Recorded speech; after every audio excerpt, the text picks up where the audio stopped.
Jacque, Oklahoma City dominated from the outset. Were you happy with your team's competitive spirit and fight tonight? I thought overall that they just gave us an early on punch from a very good group of men in that other locker room, and they made shots, they got in transition, a lot of things went their way. We responded a little bit in the second half, but they put their foot down pretty early. What do you do to keep it from getting so bad? It seemed like it was turnovers on your end and then couldn't get stops on the other end.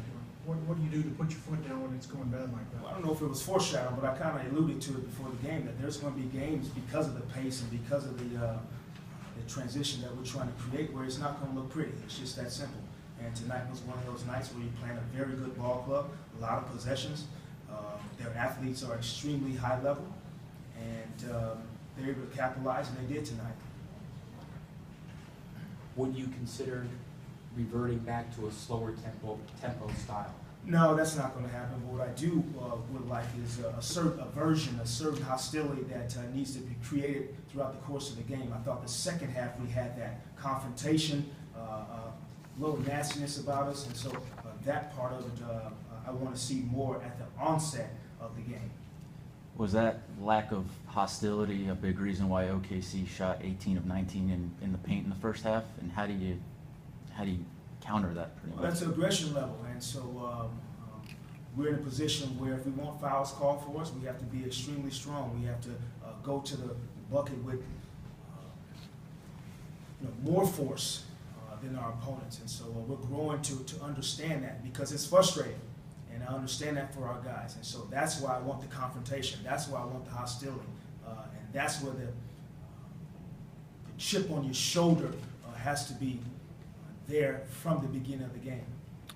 Coach, Aaron ended up playing 12 minutes tonight. How do you think he looked in his first game back? I thought he was okay. I thought he ran the floor well. He rebounded, tried to mix things up for us a little bit by getting physical. I thought his win was okay, and hopefully that he felt okay out there.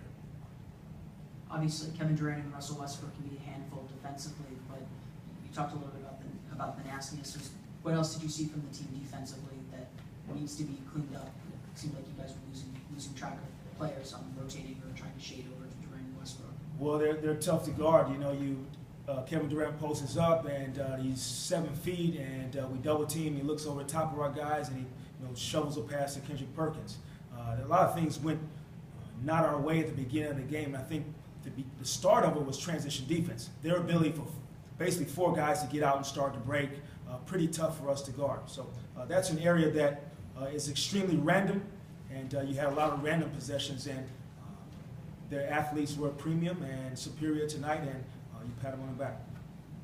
When you say hostility, you want harder fouls, you want more hard fouls, you want guys attacking the rim more harder? I want you to not like the dude that you're competing against is what I want. That's the old school that's in me, and I'm okay with that. It's a different era, different age with social media and laughing and understanding and joking and with each other. I want confrontation, I want hostility, I want aversion, I want nastiness, I want all of the above for us to grow as a team. I do not have to like the guy that I'm competing against. That's okay. Coach, you mentioned the random nature of the transition defense and how that's something you need to improve. Can you drill for something like that because it's so chaotic, or how can you prepare for that in practice situations and kind of carry over to games? Yeah, you can simulate it, but it happens so fast in the game, and the different positions. I could be a big man and I can test a shot on the perimeter, and my guy takes off. Tough to kind of replicate that in practice, or a small drive to the basket and he's underneath, and so someone has to pick up his guy. Then another guy has to rotate. So a lot of it is being in those situations over and over again, being able to communicate with each other, but extremely difficult. One of the toughest things to replicate in a practice situation. Everyone good? Okay, 10:45.